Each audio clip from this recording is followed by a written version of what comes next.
Bonsoir, bienvenue dans Top Rugby, le rendez-vous de l'actualité de l'Union Bordeaux-Bègles tous les lundis sur TV7. Vous en avez désormais l'habitude. Eh bien, on va retrouver enfin les terrains avec un match amical ce vendredi au Stade Chaban avec la venue du Racing. Et pour en parler, eh bien, ce soir, j'ai le plaisir d'accueillir Paul Abadie, le demi-mêlé de l'Union Bordeaux-Bègles. Bonsoir Paul. Bonsoir. Merci beaucoup d'être avec nous. On a l'affiche du match vendredi, donc match amical, parce que évidemment le championnat est arrêté pour cause de Coupe du Monde. On imagine, Paul, qu'à l'image du reste du groupe, vous avez hâte de retrouver les terrains, même si c'est comme match amical.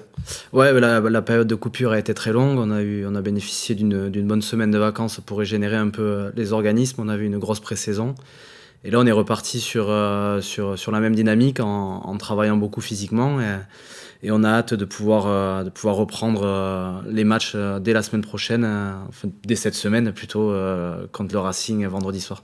Oui, il y a déjà un petit avant-goût de top 14, on a mis le titrage parce que le top 14, c'est dans quelques jours maintenant, c'est le 29 octobre avec un déplacement à Toulouse. Mais vous, comment vous avez vécu ça, vous, avec le groupe, ce début de saison particulier? On fait une prépa, en plus vous venez d'arriver au club, on joue 3 journées, on s'arrête, un match amical, enfin c'est quand même un peu particulier comme situation. C'était assez spécial, mais on y était préparé. On sait de longue date que le calendrier était fait comme ça, quelles que soient les équipes de top 14. Donc je pense que le manager et les entraîneurs ont su anticiper rapidement et nous expliquer le cheminement jusqu'à cette fin de Coupe du Monde. Et je pense que le bilan à tirer est plutôt positif pour l'instant, donc on s'en est pas mal sorti. Il faut qu'on continue en attendant le retour des internationaux qui sera important pour nous. Mais voilà, on a su construire quelque chose d'intéressant avec le groupe et faire des bonnes choses sur les 3 matchs qu'on a eu à jouer. Les internationaux, vous ne les avez pas vus, vous, encore depuis que vous êtes arrivé quand même ou pas? Non, pas encore. Il y en a quelques-uns qui ont fait des brèves apparitions pour faire la préparation physique quand ils avaient quelques jours de vacances, mais pas eu l'occasion encore d'échanger avec eux et de les voir sur le terrain. Là, dans l'état d'esprit, est-ce qu'on se dit c'est une nouvelle saison qui démarre finalement? On a presque l'impression que les 3 premières journées sont tellement lointaines que c'était un autre monde. Dans quel état d'esprit on est par rapport Ouais, il y a un peu de ça, une nouvelle saison qui démarre, surtout que là, on a eu une nouvelle préparation physique, une grosse période de préparation physique où on a repris ce qu'on avait fait sur le début de saison. Donc c'est vrai que les 3 derniers matchs sont déjà loin, donc c'est ce qui fait qu'on est hâte de reprendre dès ce week-end et puis après d'enchaîner rapidement face au Stade Toulousain le lendemain de la finale de Coupe du Monde. C'est vrai qu'il fait beau, on dirait l'été, la préparation physique, un match amical. On est en plein dedans, là. On est clairement dans le projet. Au-delà du physique, vous avez travaillé quel secteur peut-être ces dernières semaines? Il y a des secteurs de jeu particulièrement que vous avez travaillé? C'était globalement reprendre ce qu'on avait fait sur le début de saison, après continuer à travailler les principes, nos structures de jeu. On sait qu'on a un nouveau staff, un nouveau coach, un nouveau projet de jeu. Donc c'était important de tout retravailler, de continuer à prendre des automatismes pour redémarrer au mieux le championnat. On voit justement les images du match contre le Racing, parce que c'est une équipe que vous aviez affrontée lors de la première journée avec une défaite 23-18. Justement, on a bien senti que le projet de jeu n'était pas encore tout à fait digéré, ce qui est bien normal d'ailleurs. Il y avait un peu de frustration à l'issue de cette rencontre.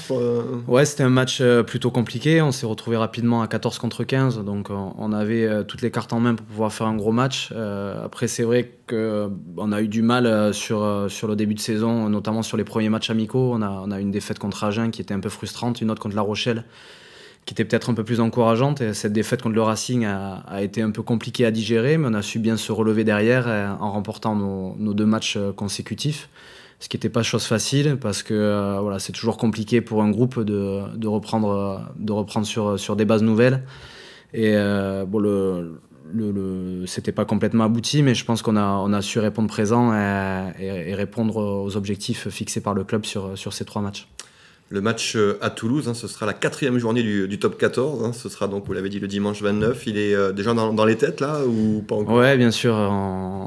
Aussitôt la saison repris, on s'est fixé cet objectif d'aller à Toulouse et de sortir une grosse prestation là-bas. Donc évidemment, on est focus ce week-end sur la rencontre face au Racing, mais on aura dans le coin de la tête sur les 3 semaines qui arrivent le match contre Toulouse qui arrive rapidement.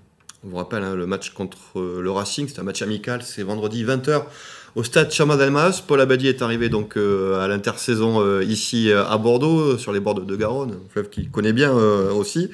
Comment s'est passée votre intégration au club, Paul?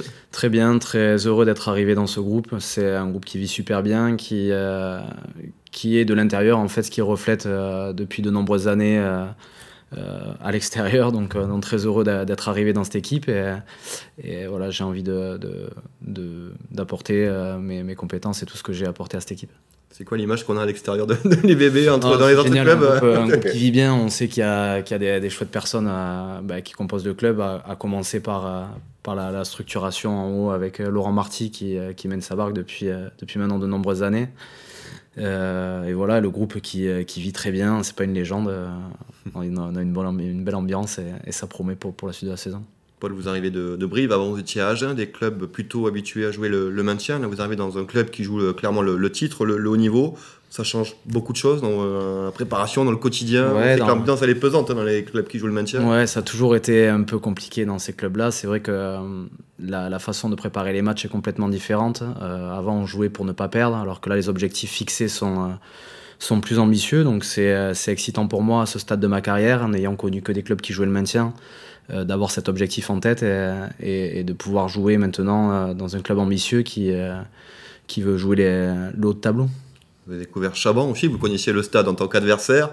Quand on a tout ce beau public qui pousse derrière, j'imagine que ça change aussi les choses. Ça fait quand même quelque chose, c'est un stade assez... Ouais, c'est exceptionnel, c'est un stade mythique. J'ai eu la chance d'y jouer avec mes équipes respectives. J'ai aussi gagné une finale de Pro D2 là-bas, donc c'était des super souvenirs. C'est vrai, quand il y a les 30 000 personnes qui poussent derrière soi, c'est toujours génial. Et voilà, on a hâte de revenir dans ce stade et que les supporters continuent à nous soutenir pour qu'on puisse faire nos meilleures prestations, pour les régaler aussi, quoi. Alors, pourquoi avoir choisi l'Union Bordeaux-Bègles? J'imagine qu'il y avait d'autres clubs aussi qui vous contactaient. Vous savez, comme ici, il y a Maxime Lucu qui est quand même le titulaire indiscutable. Donc, il faut se préparer à ça. Pourquoi le choix du bébé? Ouais, c'était quelque chose que j'avais pris en compte dans ma signature ici. Comme je l'ai dit, j'avais joué que dans des clubs qui se battaient pour le maintien jusqu'à maintenant. Et dans mon objectif de carrière, c'était essayer de découvrir un club un peu plus haut. L'opportunité de l'UBB s'est présentée et pour moi c'était un beau challenge aussi de pouvoir jouer dans ce club et apporter ce que j'ai apporté à l'équipe, tout en sachant que Max fait des super matchs depuis de nombreuses années. C'est peut-être le neuf le plus régulier du championnat depuis quelques années maintenant. Donc c'est un super mec aussi dans l'équipe, à moi d'être son pendant et puis de pouvoir apporter mes qualités aussi à l'équipe. Vous avez pu échanger un petit peu avec lui? Très peu, on a eu l'occasion d'échanger sur les réseaux, mais c'était bref, c'était juste pour se souhaiter un bon match ou ce genre de choses.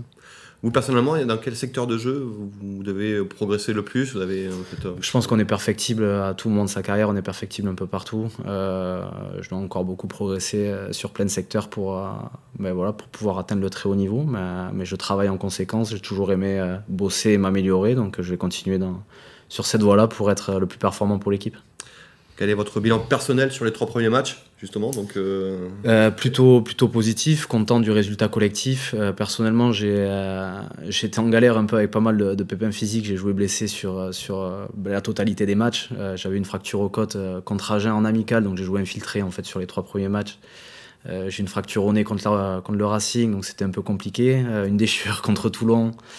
Mais globalement, j'étais plutôt satisfait de mon intégration dans l'équipe et voilà, j'ai hâte d'apporter encore plus pour mener cette équipe du mieux possible. Voilà, notez bien, hein, vendredi 20h, match amical donc ici à Chaban entre l'Union Bordeaux-Bègles et le Racing. On revoit l'affiche, merci à Théo en régie.